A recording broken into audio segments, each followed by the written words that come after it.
Hi boys and girls. It's a beautiful day outside, so I thought I would take you on a little tiny backyard adventure. You've seen bits and parts of my living room, so why not take you outside for a little visit?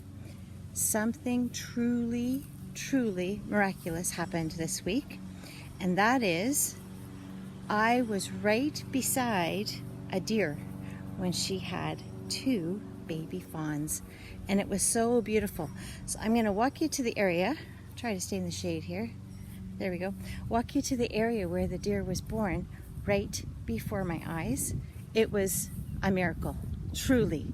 I was speechless. I was breathless.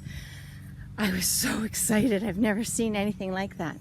So if we come back here to this part of my yard, I was standing with my cousin and showing her a new little tree that I had just planted. I love trees and gardens and flowers and things. And I was showing her a little tree that I had just planted. Isn't that cute? My daughters gave me that for Mother's Day. So I come back here by the wood pile and I'm standing near my neighbor's fence. He has a little bit of woods behind his place too. And I said to my cousin, okay, shh, sometimes there's a deer in the woods right there. And as we spoke from this exact position, this deer stood up and I said, oh, there it is. And she stood up and she took a couple steps away, and then all of a sudden she stepped over this long log. Whoops, sorry, wobbly.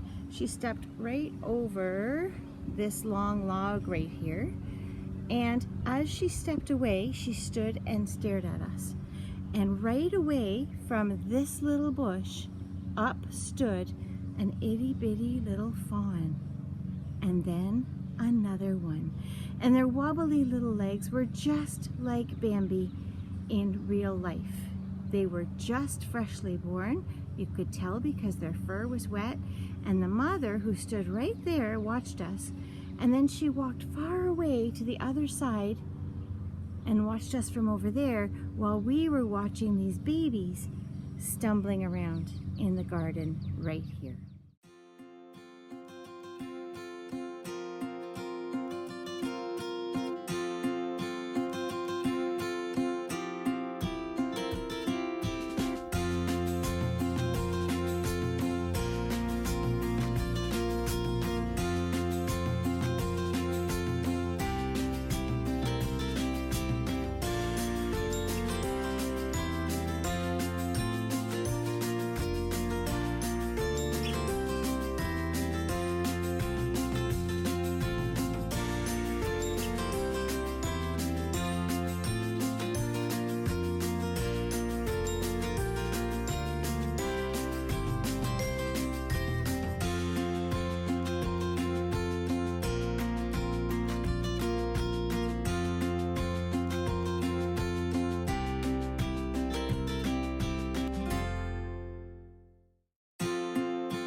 It was truly a miracle, and I was so excited to be a part of it just by standing here at the right time, at the right place, very quietly.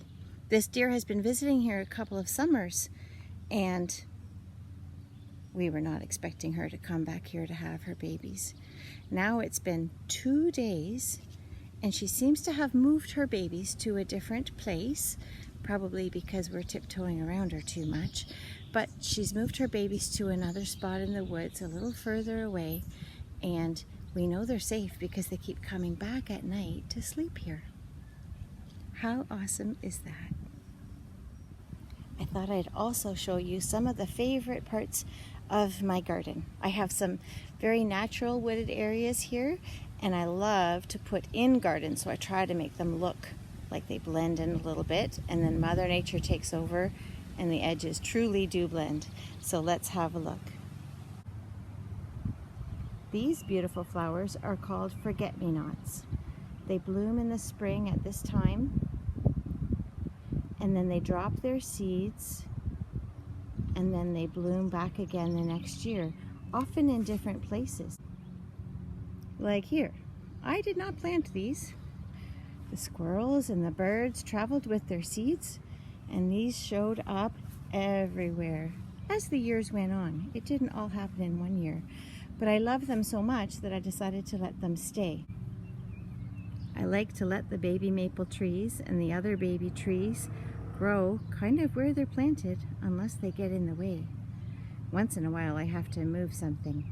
I'll show you some things that I moved this year.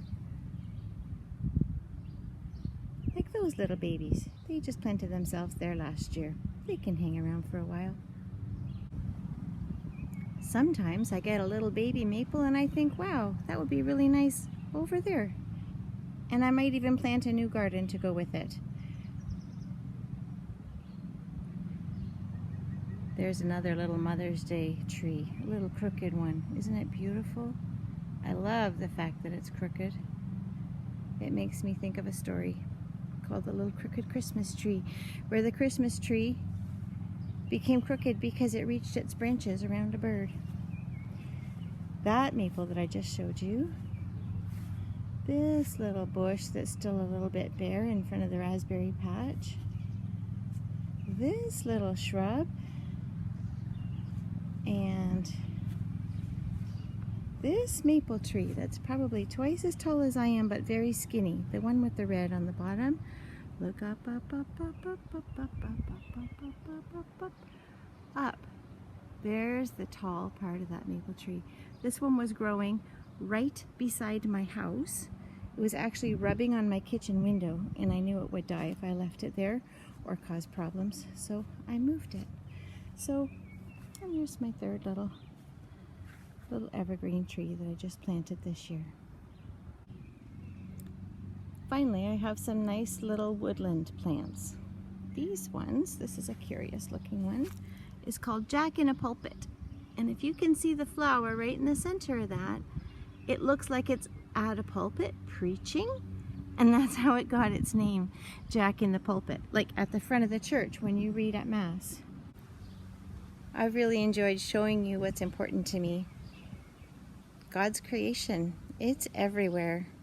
And if we help to take care of it, it's beautiful, and the bees buzz around and pollinate the flowers and go make honey and have more bees.